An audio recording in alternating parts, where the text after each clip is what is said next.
Welcome to the Ghostly Gallery podcast. It's a place where we explore the world of horror in film, literature, and pop culture.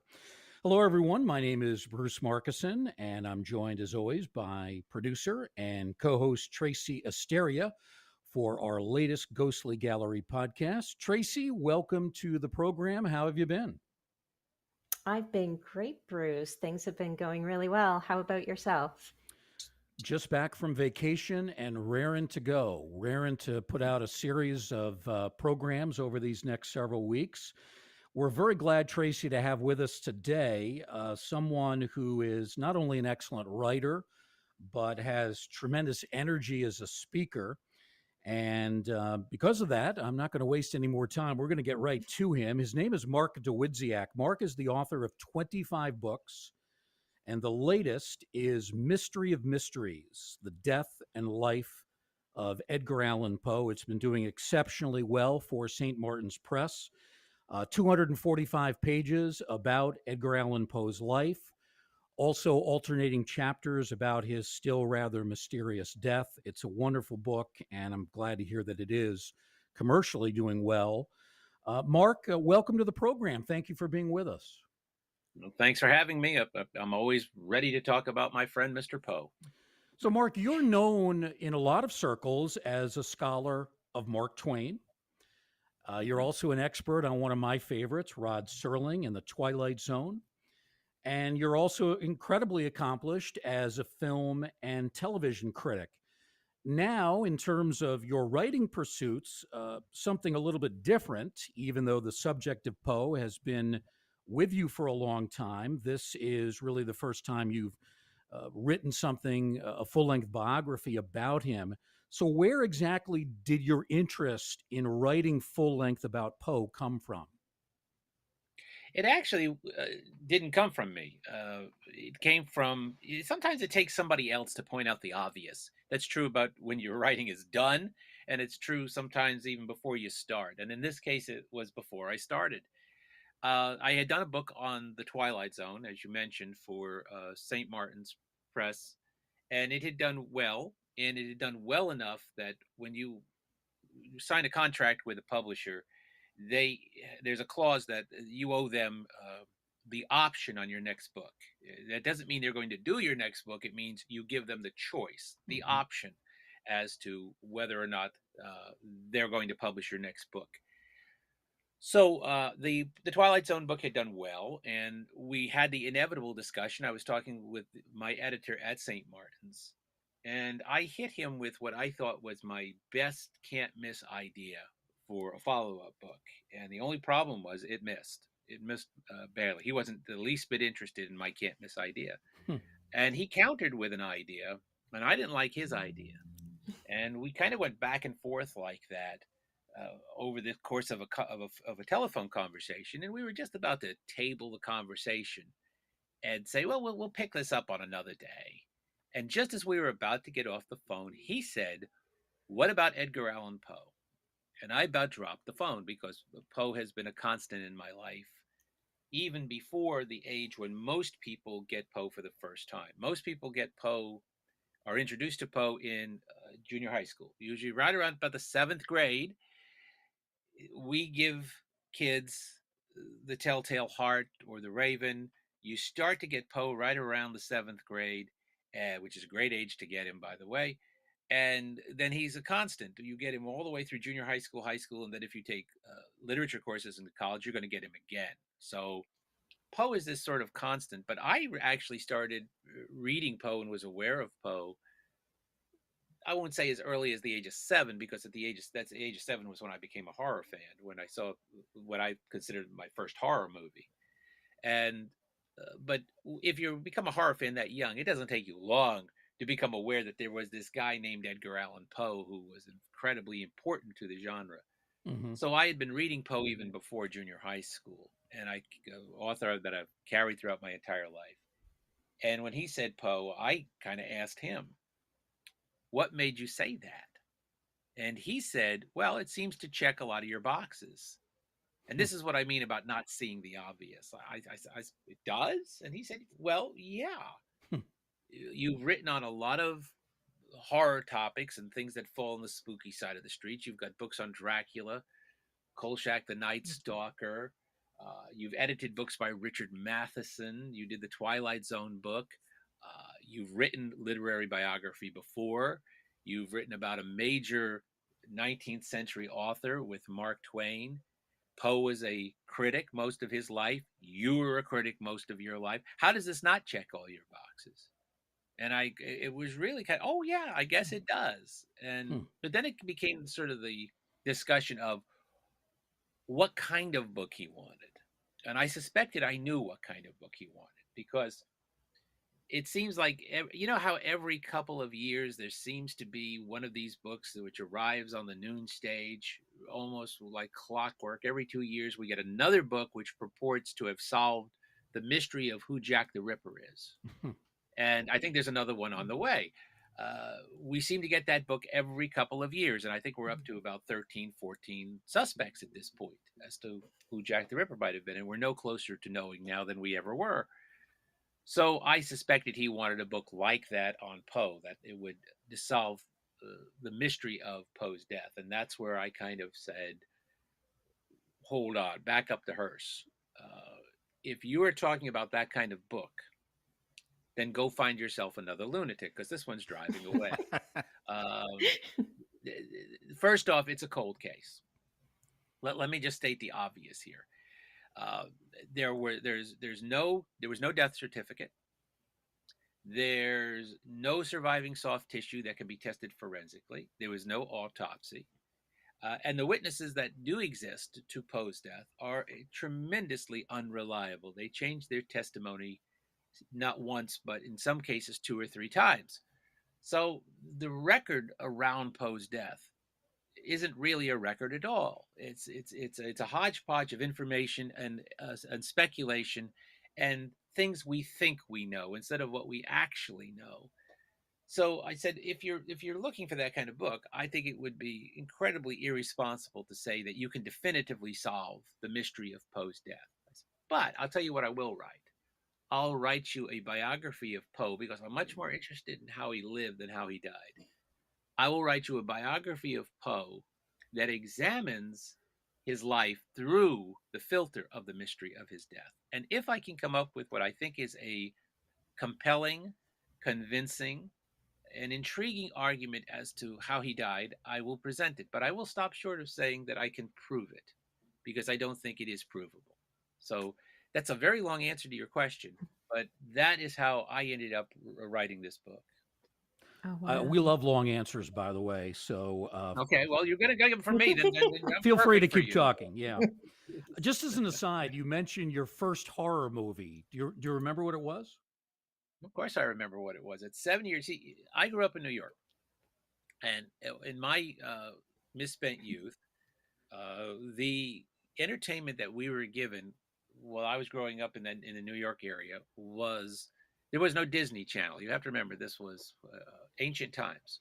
So there was no Disney Channel. There was no Nickelodeon. There were no channels that were specifically designed for kid viewing. So they gave us what did pass for children's viewing was the entertainment of our parents, and in some cases our grandparents. And the earliest television that I watched was comedy, and most specifically comedy teams. Mm-hmm. The Three Stooges, Laurel and Hardy, Abbott and Costello. These were constant. They were always on the local stations in New York when I was growing up, and this was the earliest influence. So my earliest influence was actually comedy, and I had seen a fierce amount of it by the age of 7. And at the age of 7, a station in New York, good dear old WPIX Channel 11, showed a movie called Abbott and Costello Meet Frankenstein. And nice. You have to know that I was there for the Abbott and Costello half of that title. I was not there. I did not know what a Frankenstein was. I had never seen a horror movie. Just the fact that it was an Abbott and Costello movie was enough for me. But in that movie, of course, playing Count Dracula for only the second time on film, because people think that he did it like 40, 50 times. But the second and last of his 2 performances as Dracula on film is Bela Lugosi.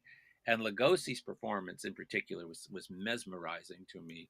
And by the time that movie was over, I had been converted into a horror fan. And after that, I spent, every week I would get the supplement out of the Sunday newspaper that showed the TV listings, and I would scour the TV listings for another Universal horror film, a 1950s movie with giant creatures destroying a major city, or a horror science fiction movie from the 50s, or a Hammer horror film that it was just starting to show up. And I was watching things like The Twilight Zone and The Outer Limits, things like that. By 67, I had added Dark Shadows to that mix. So this was kind of the education. The all 13 of the original Aurora monster models are over here on my the bookcase behind me in Oh, my wow. office, because I got for my first birthday after seeing that movie, and that was Dracula, the Aurora monster model. So this was, I guess you could have called me, we didn't have this term in the 1960s. This is sort of a modern term, but we call people who had my childhood, getting the monster magazines like Famous Monsters and Castle of Frankenstein, watching those Universal, getting the Aurora monster models. Today we call this type of creature a monster kid. We were just horror fans. We didn't have Yeah. that term. Now I guess you would say, yeah, I was a monster kid. So it was the perfect preparation for me to gravitate towards Poe when I started to read more and more seriously as I got older. So the attraction to Poe was kind of set, really almost because of that first meeting with a horror movie at the age of 7. Abbott and Costello Meet Frankenstein. We've talked a little bit about that, haven't we, Tracy, in our early shows?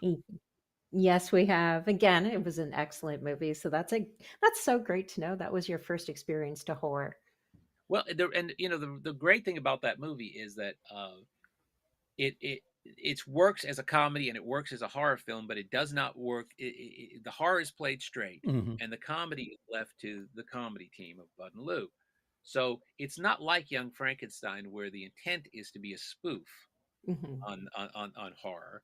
The reason that movie works so well is because the horror is played absolutely straight, and the monsters are not made the butt of jokes. They're there to heighten the sense of danger that's in that movie. So that's one of the reasons I think it turned me into a horror fan. If the first movie I had seen at that age, and which quite impossible because it wouldn't have been made yet, was something like Young Frankenstein, it would have been a different experience. Mhm. So I got to love Young Frankenstein when I saw it, because that's a movie for people who already know all those movies and love all those movies. It's almost homage to those movies, the way it's made. But my daughter, I introduced my daughter. She was growing up to all this stuff, and on consecutive Fridays we watched the Frankenstein movies Friday nights when she was young. So we watched Frankenstein and Bride of Frankenstein, and then the following Friday we watched Son of Frankenstein, so she could get a basic education in the Frankenstein movies. And as we were watching Son of Frankenstein, my wife had come home from wherever she was that night, and it was one of the scenes with Lionel Atwill as the inspector with the wooden arm.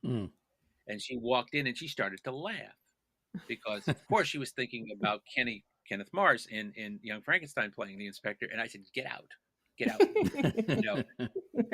She can watch Young Frankenstein once she's done with these movies, once she understands these first, because if you watch that first, you forever ruin those movies. You Right. cannot watch the Hermit scene in Bride of Frankenstein if you've seen Young Frankenstein first. So you've got to know where it comes from first. So anyway, again, another long answer to your question, but So That's Abbott and Costello Meet Frankenstein indirectly leads to Edgar Allan Poe. Your publisher is initially maybe hinting that he wants you to do something strictly on the death of Poe. You convince him, no, we're going to do something alternating chapters, death and life. But this still poses challenges for you, even though you're looking back at his life. This is somebody who died nearly 175 years ago. You have no firsthand sources to interview. Obviously, they're all gone.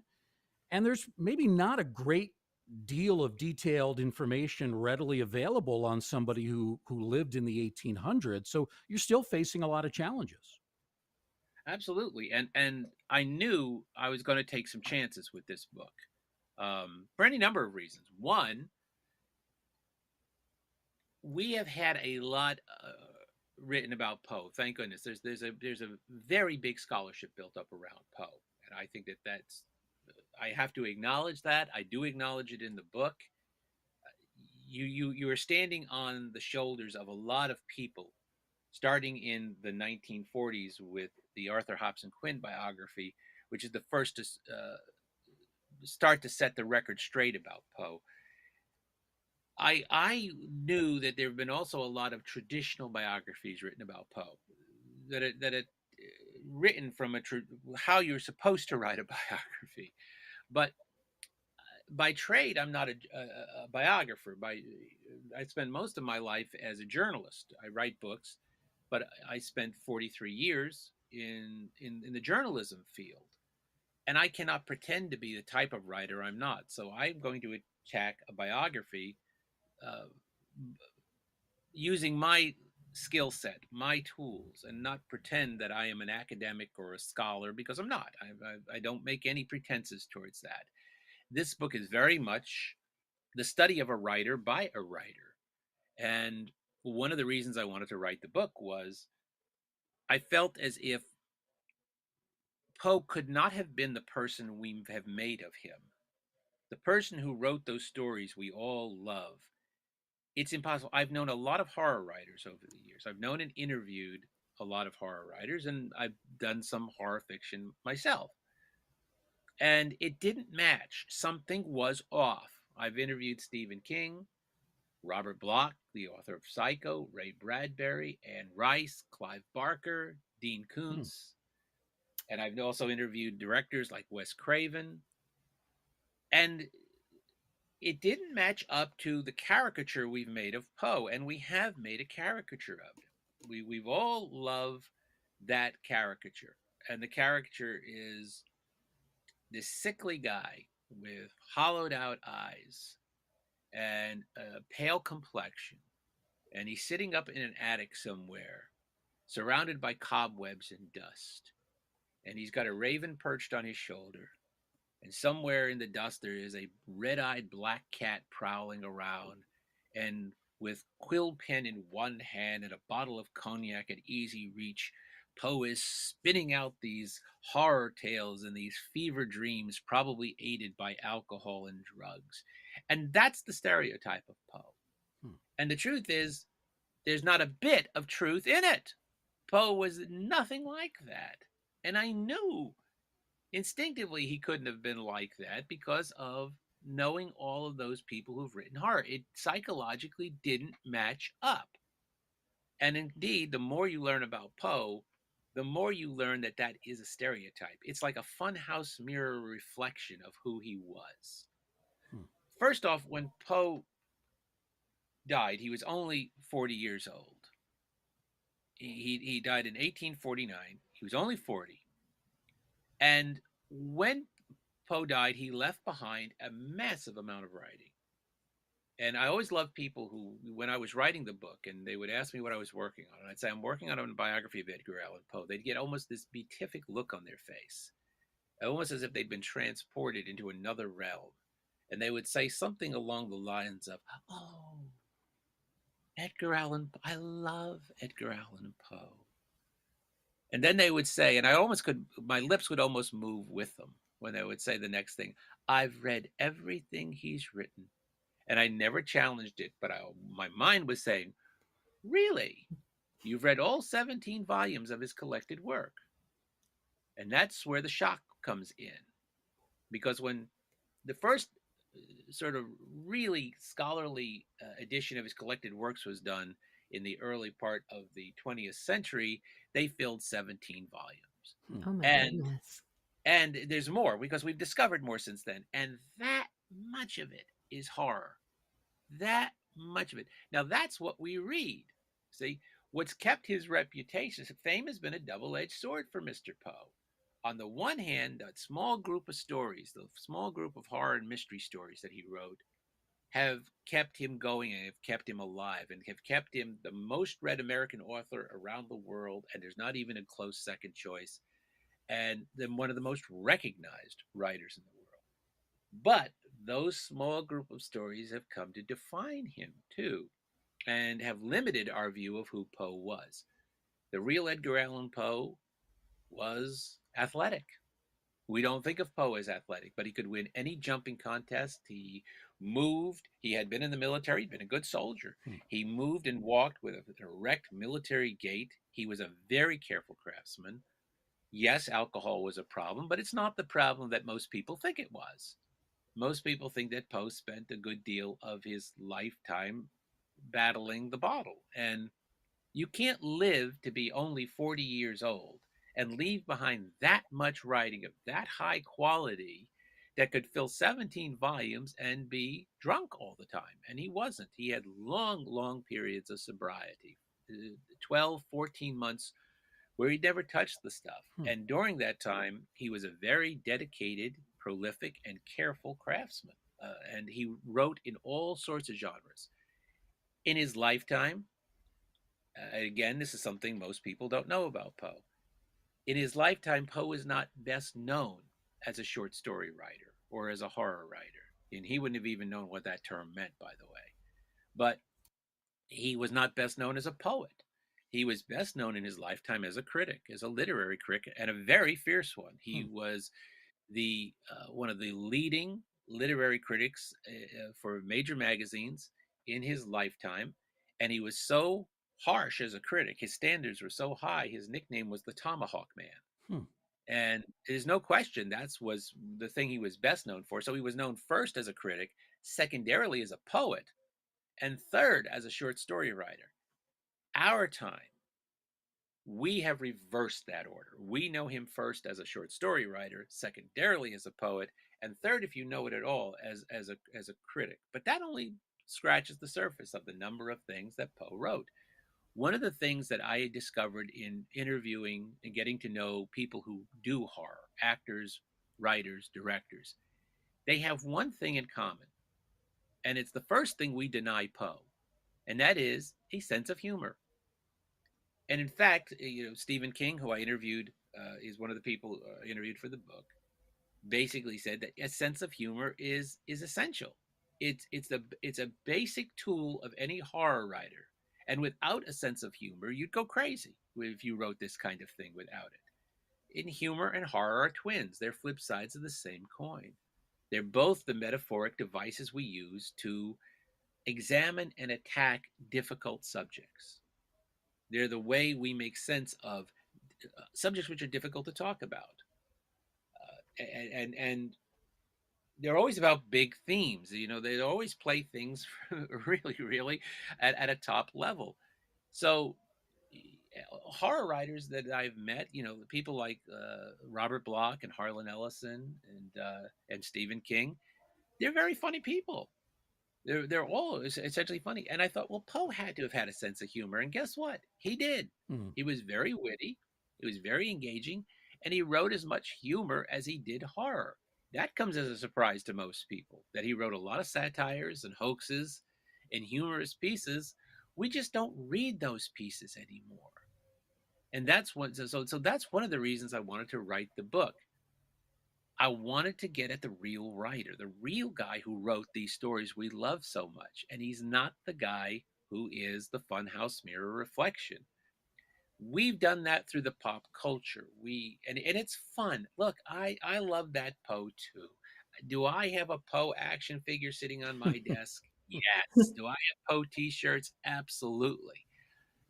But it's kind of interesting. If you start, you go back to 1960, that amazing decade where everything seemed to get turned inside out and upside down. And, it's this wonderfully turbulent decade. And, everything goes into the 60s one thing and comes out something else. The United States went in as one kind of country at the beginning of the 60s, and we come out a very different country because of what happens in the 60s. It's a crucible decade.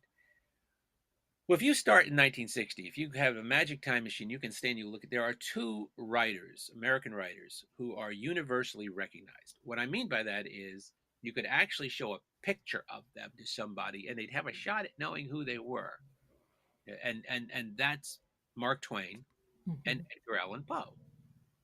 Now, I mean, first off, just stop there and consider that, because writers are pretty anonymous. Can you imagine the average person having any shot at all at knowing what Herman Melville looks like? Can you imagine somebody trying to pick Longfellow out of a police lineup? It's impossible. This just doesn't happen with writers. But Mark Twain and Edgar Allan Poe's fame had achieved such a level by 1960 that we not only knew their stories and their names, we knew them. We recognized them. Now, again, Right. we knew them, the stereotype. We knew Twain as the guy in the white suit with the cigar and the shaggy hair, and Poe as the sickly guy in the dark suit. There was kind of like images in black and white. Now, what happened was their reputations were also based on stereotypes. Poe was the gloomy genius, melancholy genius, and Twain was sort of the avuncular, grandfatherly man of letters, the boys' author, the family author, the sort of genial wit. As we progressed through the 60s, something remarkable happened, which was all of Twain's suppressed writings started to come out. His daughter died in 1960, and all of the writings she feared would hurt his reputation enhanced his reputation. And we enlarged Twain throughout the 60s. We started to see, oh, here's this incredible social critic. Here's this guy who had so much to say about politics and religion. And we didn't lose the other Twain because of that. It's not like we lost the witty guy, the funny guy. We just he just kept getting bigger and bigger. Poe comes out of the 60s the same guy he went in. The 60s changes everything except Edgar Allan Poe. 1970, Poe is still the same guy. He's still the guy who wrote The Telltale Heart. He's still the guy who wrote The Cask of Amontillado and The Raven. And I think sometimes people are a little afraid of enlarging our view of Poe, because I think they're going to be afraid we're going to lose the fun Poe. Yeah. And we're not. It's no more than we lost that Twain. The other Twain is no more than by enlarging our view are we going to lose the fun guy. He will forever and always be that guy, because there is a reason those small group of stories continue to make his reputation. He was really good at it.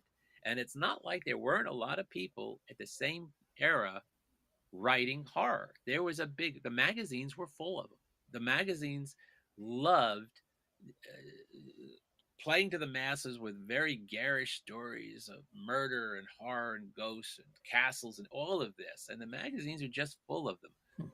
Poe is just miles ahead of them all. He was so much knew what he was doing in this genre. So there's a reason that these small stories have kept his reputation alive, and it's also the reason we'll never lose that Poe. But it's vital that we understand that that's not the guy who wrote the stories. The guy who wrote the stories was an incredibly careful artist. The guy who wrote the stories was a very sober, exacting person. And that's how you write horror. That's how you do it. And it didn't happen because he was tinged with madness. When I was first came across Poe in the 7th grade, and the teachers gave us Poe for the first time, a lot of my teachers, and a lot of teachers of that generation encouraged us to confuse Poe with his unreliable narrators. Well, one of the reasons he was so good at this was because he was tinged with madness himself. That he is the guy in The Raven talking to that bird. He is the guy in The Telltale Heart talking about planned murder, and that shortchanges Poe as an artist criminally, because he wasn't any of that. Yeah. That's the stereotype, and you have to know who the real writer was. So anyway, that's one. If you're asking, like what really drove you to write this book, that's it. That would be it. Is to say, I really want to reclaim the real guy, even if the only thing you want to reclaim is the real horror writer. You have to understand that the stereotype doesn't work. Tracy, I think I may have cut you off a few moments ago. You wanted to ask a question, Mark. Oh my goodness. I was just curious when he was talking about his first horror movie and his experience with that and how he introduced his daughter. This is just kind of off topic, but is your daughter into horror She as much is. now? I think she's more into fantasy than she is into horror. Like a Okay. lot of people of her generation. She's not a hardcore horror person, but she certainly loves classic horror. She loves the Universal films. She loves shows like Night Gallery and The Twilight Zone. So yes, I mean she is into it, and a lot of the things that I've done came about by sharing this all this stuff from my youth with her. Mhm. The Twilight Zone book did. I mean, in essence, we don't. I don't get to Poe without the Twilight Zone book. That's there's always stepping Right. stones, and the Twilight Zone book came about from sharing my love of that show with her when she was about to turn uh, uh, 15, 16. We She had seen a lot of classic TV at that time, but she hadn't really watched the Twilight Zone. So I thought it was time for her to experience that. And we did a forced march through all 156 episodes of Hmm. the Twilight Zone. Oh my goodness. And after and you have to know something about Twilight Zone is my favorite show of all time. It Mhm. is without question my favorite. I've written books on three series: Twilight Zone, Night Stalker, and Columbo. Right. And you know, I had set out to write the history of the Twilight Zone when I was in my still in my 20s. I had written my first book, which was a slice of theater history, and that was published in 1982. And when people said, "What's your next book going to be?" I said, "Well, I'm going to write the history of the Twilight Zone. Why not me? It's my Hmm. favorite show of all time, and I love the show." And I'd even interviewed some of the people who'd been on it. Two of the people who had been at the theater that I'd written about, Claude Akins and Fritz Weaver, had each been in two episodes of the Twilight Zone. And Donna Douglas, who was from the Beverly Hillbillies, who had done a Mhm. wonderful Twilight Zone episode called Eye of the Beholder. Uh, she came to town to shoot a commercial, and I ran down to the shooting site and I interviewed her about her being at the Twilight Zone. I did enough work to kind of kid myself that I was going to write this book.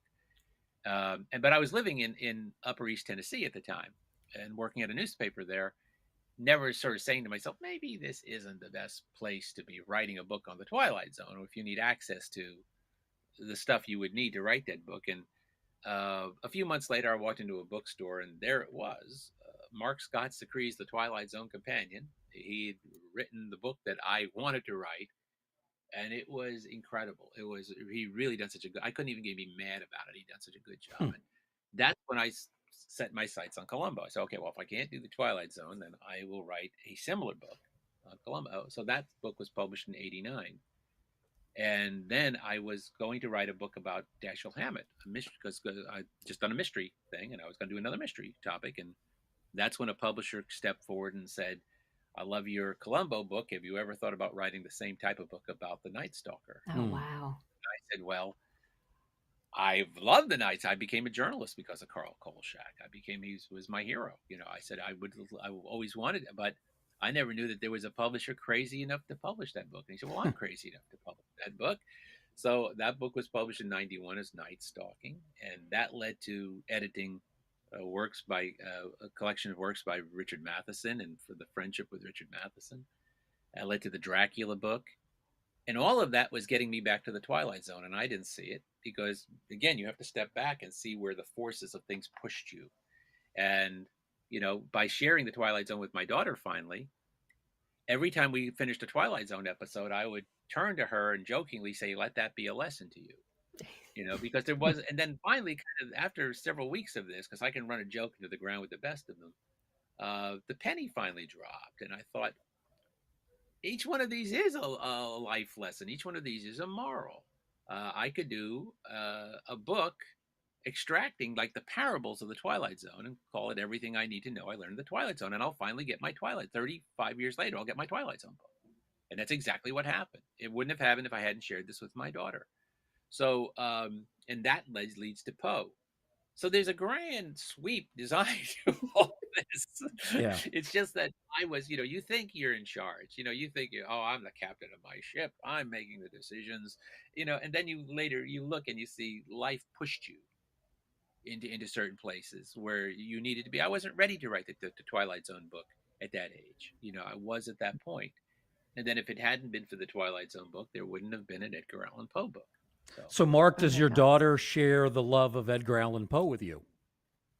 Oh yes, yes. I mean, and my wife and I perform. We do a two-person show of poems and stories by Edgar Allan Poe. So she's sort of grown up with it, being indoctrinated, shall we say?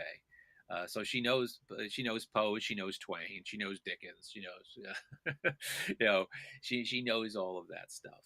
And then she grew up of a generation that had the Harry Potter books and things like that. So she grew up in a generation where that kind of thing resonates all in Harry Potter. Hmm.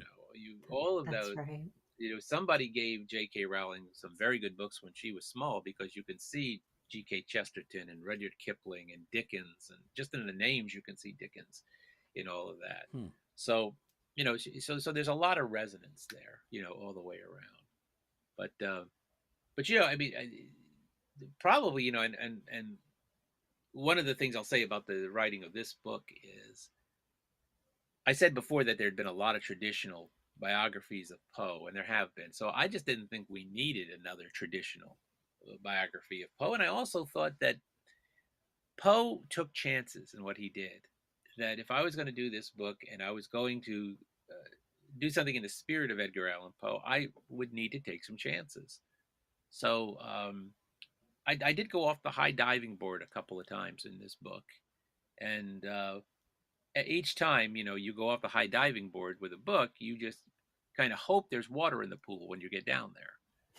You're always taking sort of a chance. And, the first chance I took was doing interviews. Well, first off, how do you do interviews for somebody who died in 1849? There's nobody alive who knew Edgar Allan Poe. There's nobody alive who knew anybody who knew Edgar Allan Poe. So I approached that sort of using my years as a journalist, and also using the skills of, say, a documentarian like a Ken Burns or something like that. And I went to all the leading experts on various aspects of Poe's life, people who have spent a lifetime studying just Poe's relationship with, say, Baltimore, Philadelphia, or Boston, or Southern identity in Poe, and it was just one particular, or his poetry. I took advantage of all those scholars that I was talking about and used their expertise to sort of probe Poe's psyche and his biography. And then I also went to various experts in various fields: forensic pathologists, forensic archaeologists, an FBI agent, crime writers, medical historians, all sorts of people that I could use to sort of examine not only Poe's death, but also his life, in sort of arriving at a theory as to how he may have died. Mm-hmm. So that was one immense risk I took with this book, because biographies aren't supposed to be written that way. But I didn't know, like I said before, I couldn't pretend to be a different kind of writer. And the other chance I took was something you've already mentioned, Bruce, which is the alternating chapters, the alternating timelines, this alternating between a chapter that covers the last few months of his life with longer chapters which look out at different phases of his life, until the two timelines meet at the end, and I present my theory as to how he may have died.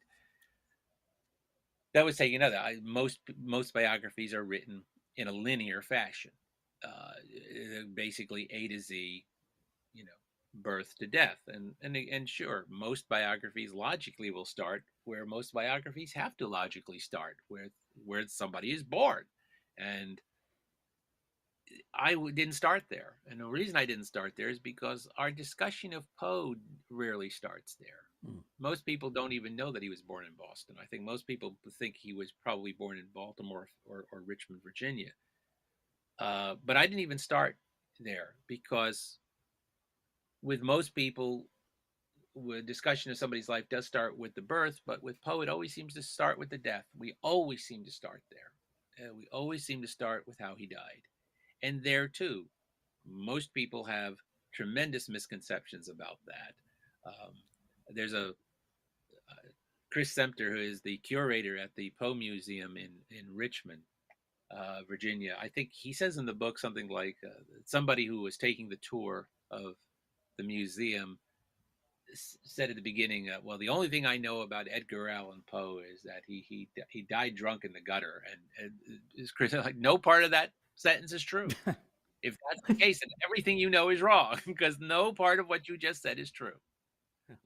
So, but we do seem to start the discussion with his death, and that is powerful stuff. It is very, very powerful, because Poe's death. There are three great literary stage exits in history. Moliere is the first. Moliere was both a playwright and an actor, and Moliere dies of consumption.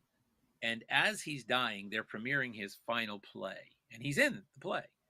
So he's appearing on stage as he's dying.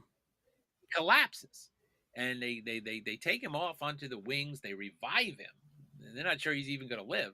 He revives. He goes back and he finishes the play. Then he goes home and dies. Well, that is a pretty good stage exit for an actor playwright. Moliere. Then there's Twain, who correctly predict, having been born in 1835, in November of 1835, with Halley's Comet blazing in the night sky. He predicts he is going to die when Halley's Comet comes back in 1910. It's a called shot. It's like Babe Ruth calling the home run shot. And he pulls it off. He dies when Halley's Comet comes back. He comes in with the comet and he goes out with the comet. And that's something which would not be out of place in Greek myth. And that's pretty impressive. But Poe in some way beats them all, because Poe not only dies under a mystery that is enduring and has kept us talking about it, Poe dies in a method, under circumstances which reflect his two greatest literary achievements. Ray Bradbury once said that Poe took the horror story and he made literature out of it, which is correct. But Arthur Conan Doyle said the same thing about Poe and mystery, that Poe took mystery. Where was the mystery story before Poe breathed life into it? It was what Conan Doyle said. So his two greatest literary achievements was basically the creation of the modern detective story and the modern horror story. And he dies under circumstances which reflect both. He leaves us with a mystery, not just a mystery, but a double-barreled mystery, because there's the mystery of how Poe died. What did he die of? Mm-hmm. And missing days. The fact that he goes missing for 6 days before he's found, and then lingers for a few days and dies. What happened to him during those? No witness has ever stepped forward to say so much as, I saw him on the streets of Baltimore, or I had a drink with him on the boat between Richmond and Baltimore. Nothing. There's never been anybody that those days are, it's a complete curtain that has descended over those days, and they are completely shielded from our view. So Poe leaves us with the mystery, and then he dies lingering in a hospital in Baltimore, calling out, and this would not be out of place in one of his own horror stories. So Poe not only dies, he has this great stage exit, literary stage exit, he also dies in a way which reflects his two greatest literary achievements, which in some way, I think, betters Twain and Moliere. So that's powerful stuff. Like I said, the death is powerful stuff. There is a reason we start there. There's no doubt that, in my mind, the alternating chapters was a risk on your part, but I really believe it works beautifully. And I'm not just saying that because we're interviewing you. I think it's true. I also think it worked relying on some of the scholars, and you interviewed a number of leading Poe scholars. One of them is our mutual friend, Edward Pettit. He does such a great job with the Rosenbach Library and Museum in Philadelphia. He's hosted great programs online like Sundays with Dracula, Sundays with Frankenstein. I'm curious, what kind of specific insights did Ed Pettit give you? Well, Ed not only gave me great insights to Poe. Before I get to that, let's say I knew the Rosenbach before I knew Ed, because I had done research there about 20 years ago when I did my Dracula book, and the Rosenbach has Bram Stoker's Dracula notes, and so I spent several glorious days at the Rosenbach before Ed was there. I think he was certainly not the curator over the papers that I talked to at the time. So I didn't meet him at that point, but I knew the Rosenbach very well from my Dracula research. So when I was doing the Poe biography, uh, I found Ed very, very quickly. And the reason I wanted to talk to him was specifically I wanted to talk to him about Poe's relationship to Philadelphia. And that's basically because uh, a lot of people don't even know Poe has a connection to Philadelphia. If Poe's life revolves around 5 Eastern Seaboard American cities. Boston, he's born in Boston. So Boston, New York. He was living in New York for the last 4 or 5 years of his life, and that's where he was living, where his residence was when he died. Baltimore, because he dies there, but he also lived there for a few years in the 1830s. Richmond, because he grows up there. So those are the 4 that most people were made. So Boston, New York, Baltimore, Richmond is, but the 5th city is Philadelphia, and Philadelphia tends to get the short shrift. But it's vitally important to Poe because Poe lives there from the late 1830s into the mid 1840s. And the important thing about that is it's not an inconsiderable amount of time he spends there, because he's there about 7 years total. And for a man who only lives to be 40 to spend 7 years in one city, that's not an inconsiderable amount of time. Sure. But the important thing about those 7 years is they're the glory years. This is when he writes most of the pieces that we know him for. This is where he's writing most of the short stories that are going to seal the deal for him as far as his enduring reputation goes. And Ed was able. I encouraged every scholar I talked to not to talk like scholars, not to talk like academics, and to sort of leave the stuffiness at the door and just to talk like real people. And Yeah. how would you put this? Nobody was better at this than Ed. Ed was just fantastic. I mean, he got it right away. He responded to it right away. And one of my favorite passages in the book is, and he was so good that I ended up quoting him on much more than just Philadelphia. I ended up quoting him on our misconceptions of Poe, our the dangers of catering to the stereotype about Poe. But when I asked him, well, how would you put the importance to Philadelphia to Poe's life? And Ed said something, I'm paraphrasing now, but he said something along the lines of like, look, when you go into the Baseball Hall of Fame, you go in under the jersey for the team for which you put up your big numbers. Poe put up his big numbers here. There's no question he put up his big numbers in Philadelphia. And I thought, what a great way to put this. There's no, you're not going to find that line in any biography of Poe. And it comes directly from Ed. Is he put up his big numbers in Philadelphia, and that's exactly right, by the way. And it's a way of putting it that everybody can understand and relate to. And it was a magnificent way of putting it. And that's what I loved about those kinds of things. And when the Poe scholars sort of understood what I was going after, and they would put things that way, it's a way of everybody relating to it. Not all of a sudden you're not talking to each other anymore. You're not just talking to one Poe scholar talking to another Poe scholar. That's a different language.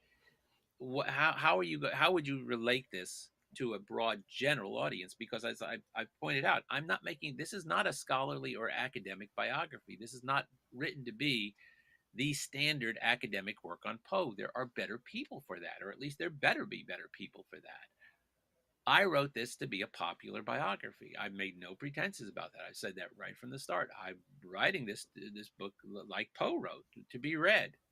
So, I encouraged all of them to speak not as academics, to bring that academic knowledge to the fore, but to say it in a way which would have resonance. And he was wonderful at that. He was just terrific. Well, he's a plain talker, which I love, and we're planning to have him on a future show. I'm curious, which were the stories, or at least some of the stories, that Poe wrote while living in Philly? Practically all. Telltale Heart, all the mysteries that you know him for, the Purloined Letter, Murders in the Rue Morgue. So almost all of the great horror stories. The only one he didn't write there of his the two great horror stories that he did not write in Philadelphia that he wrote a little bit later were The Cask of Amontillado and Hop Frog, which is not as well known a Poe story, but I think it's one of his best. And those come out of the sort of the last years. Um, and the poetry is sort of at our bookend his career, because he starts out, because Poe primarily thought of himself as a romantic poet. I mean, if you asked Poe how he viewed himself, he would have probably said Lord Byron was his hero, and he mimicked Byron's dressing in black and the romantics, cutting the romantic figure thing there. But Poe starts off writing poetry, so you have this big amount of poetry at the beginning of his career, but then he sort of gets very, very busy working on magazines and writing a tremendous amount of criticism and such. And there isn't time for the poetry. And then he's writing the short stories and such in Philadelphia. And there just isn't the time to write poetry as much. So he's not writing poetry as much. As he's getting ready to leave Philadelphia, he has started work on the masterpiece. He started work on The Raven.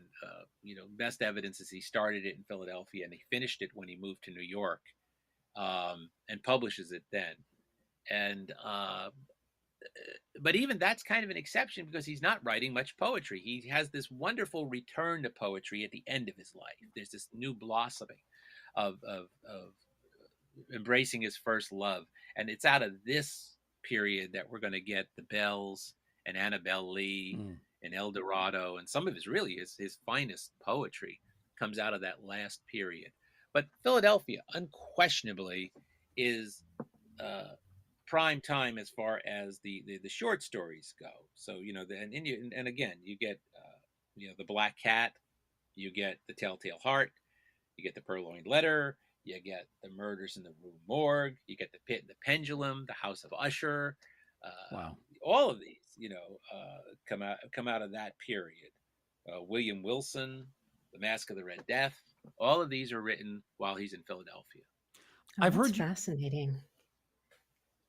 Go ahead, Tracy. No, I was just going to say that's fascinating. I didn't even know that. This is such a learning experience for me. I'm learning a ton.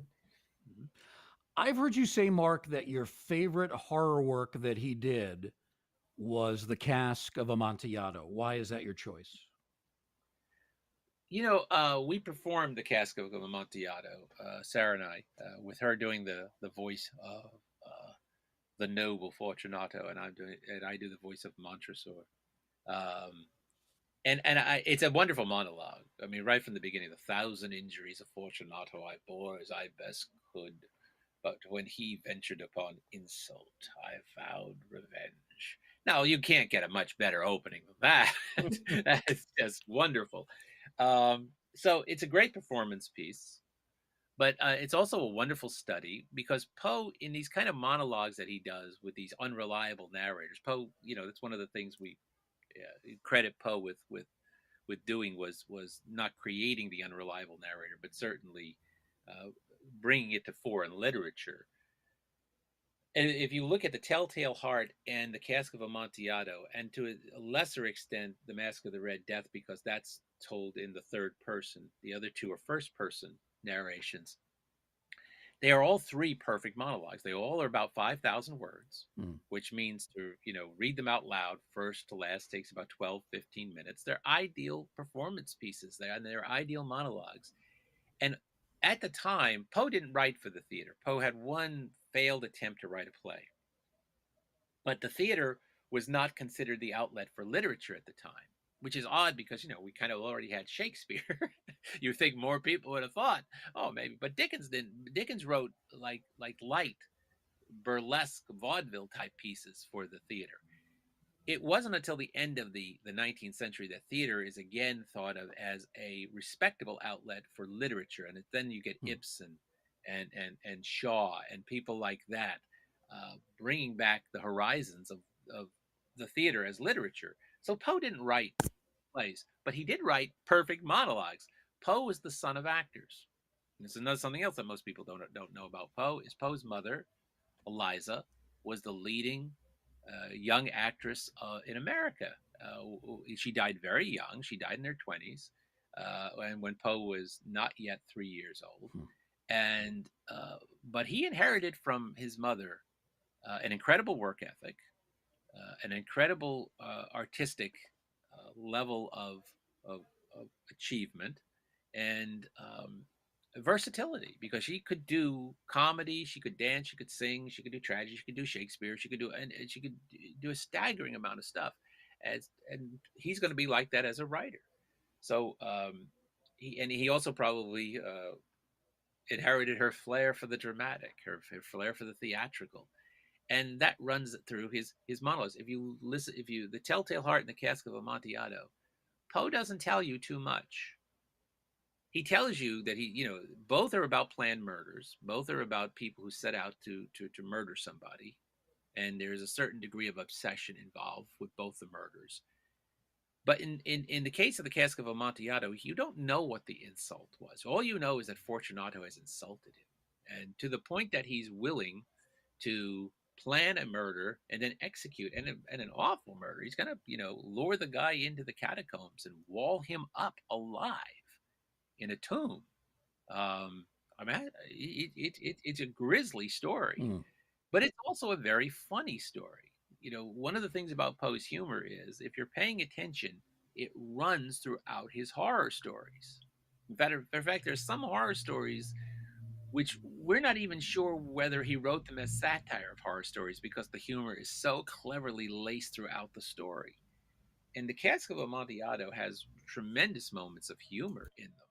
And somebody once said that you don't know Poe until you read him out loud, that he was meant to be read out loud. And that's true.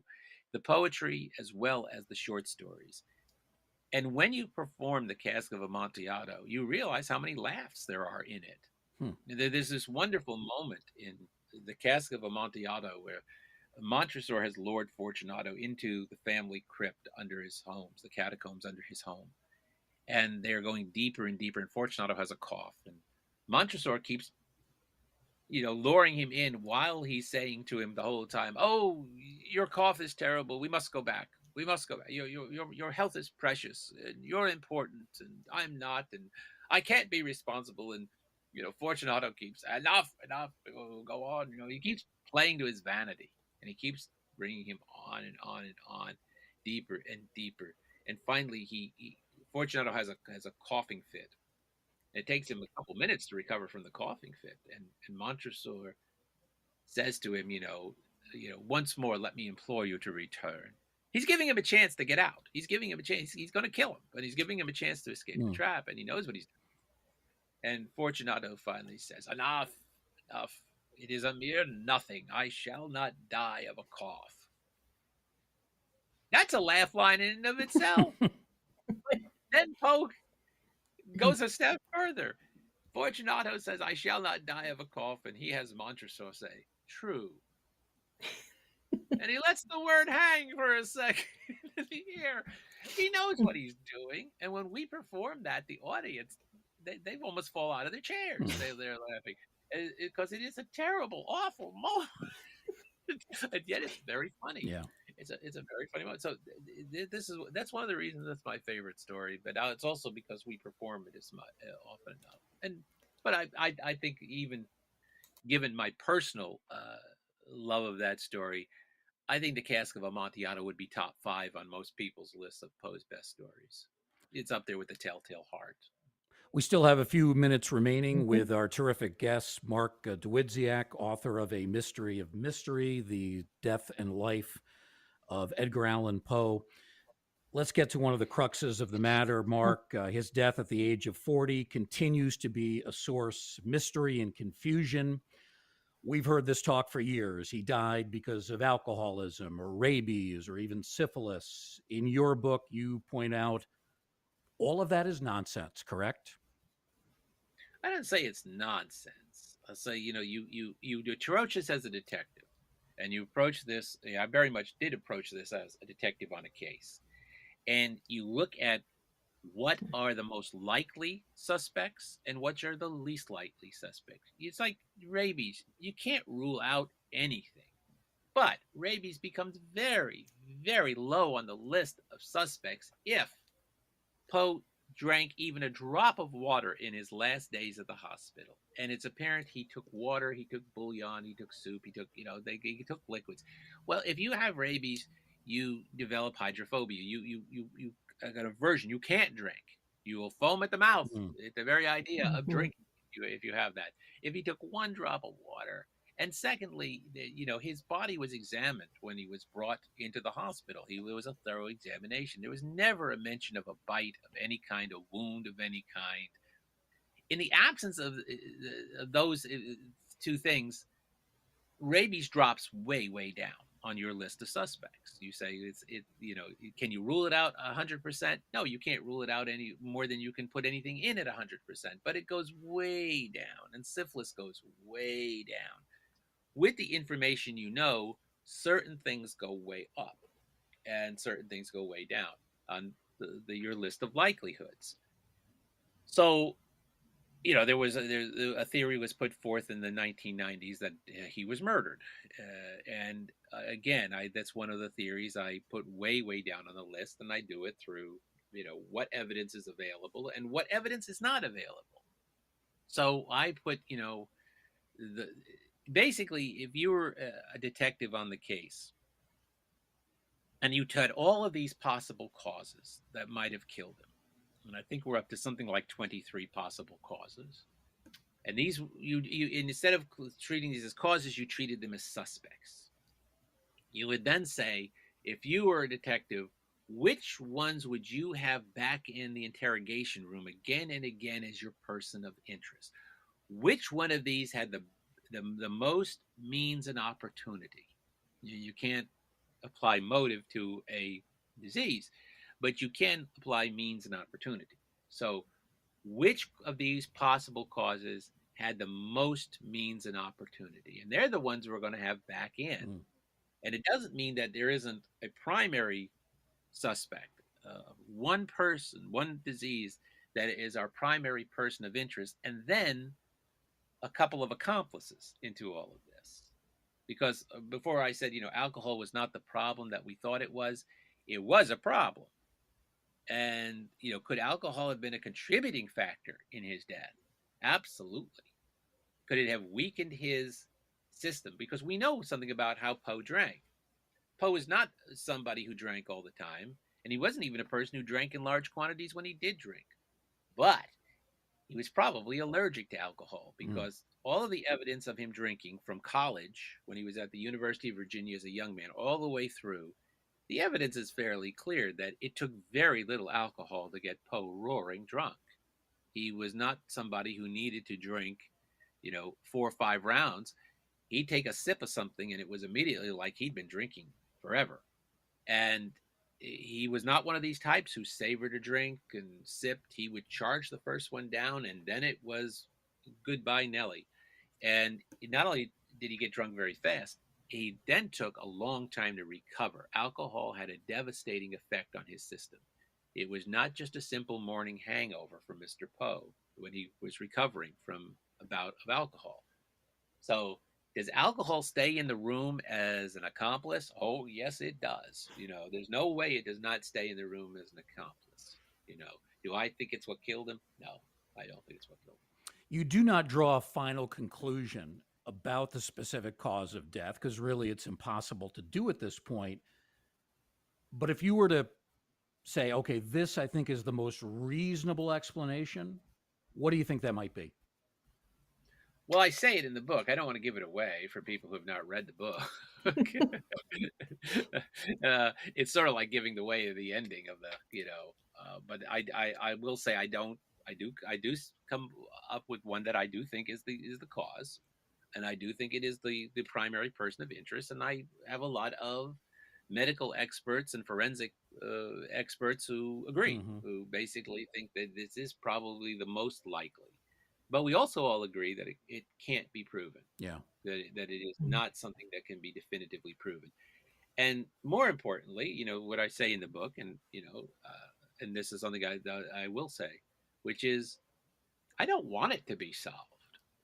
Who wants it solved? One of the great enduring things is that Poe left us with a mystery. Once it's solved, all the romance goes out of it, all of the fascination goes out of it. If it's definitively solved one way or another, it's going to be, there's an old saying, some mysteries were not meant to be solved. Yeah.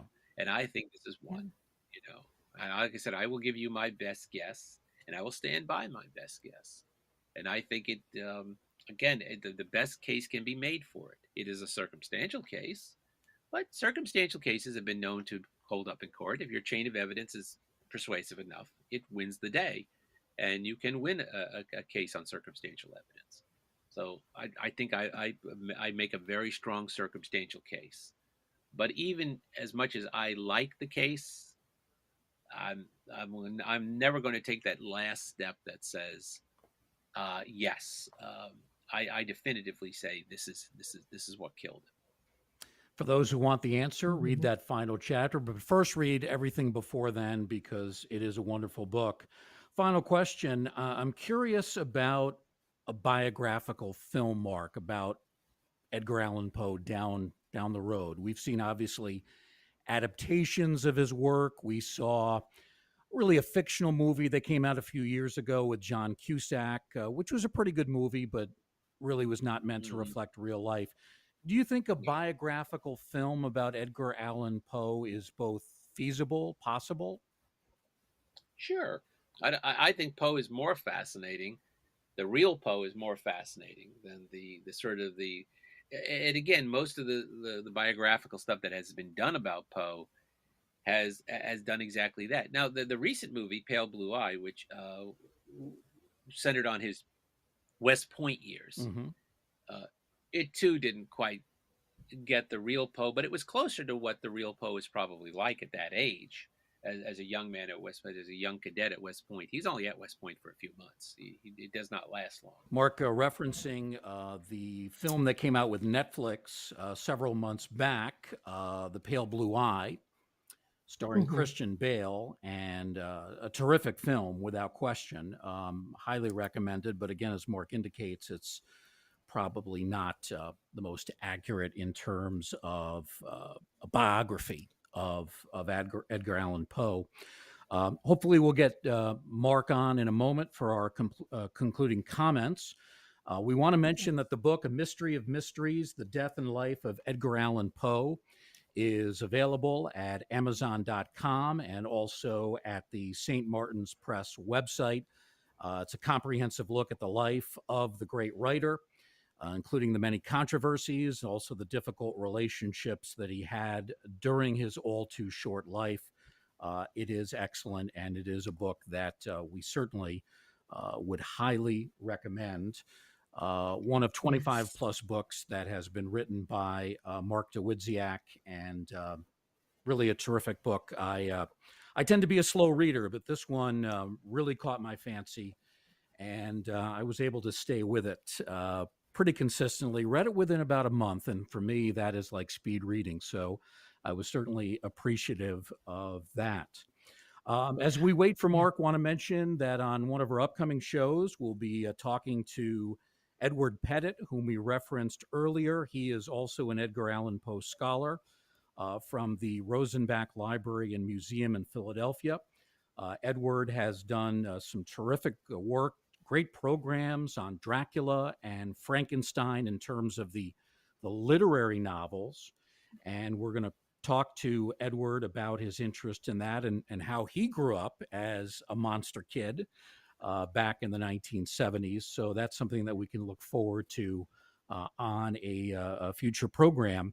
Again, Edward Pettit, who does such a great job at the Rosenbach Library and Museum in Philadelphia, and one of the many literary sources quoted in Mark Dawidziak's book. Well, we'd like to thank our guest, Mark Dawidziak, the author of the terrific new book, A Mystery of Mysteries, The Death and Life of Edgar Allan Poe. And if you're interested in getting the book, and we certainly highly recommend it, it is available at Amazon.com, published by St. Martin's, so you can get it at the St. Martin's Press website as well. The book is a comprehensive look at the life of the great writer of the macabre, Edgar Allan Poe, including the many controversies and the difficult relationships that he had during his all too brief life of 40 years. It is excellent, and it is highly recommended. We thank Mark for being with us over this last hour plus. We thank Tracy Asteria as well for co-hosting and, as always, being our producer. We thank all of you for joining us for today's episode with Mark Dawidziak. And please join us next time right here in the Ghostly Gallery.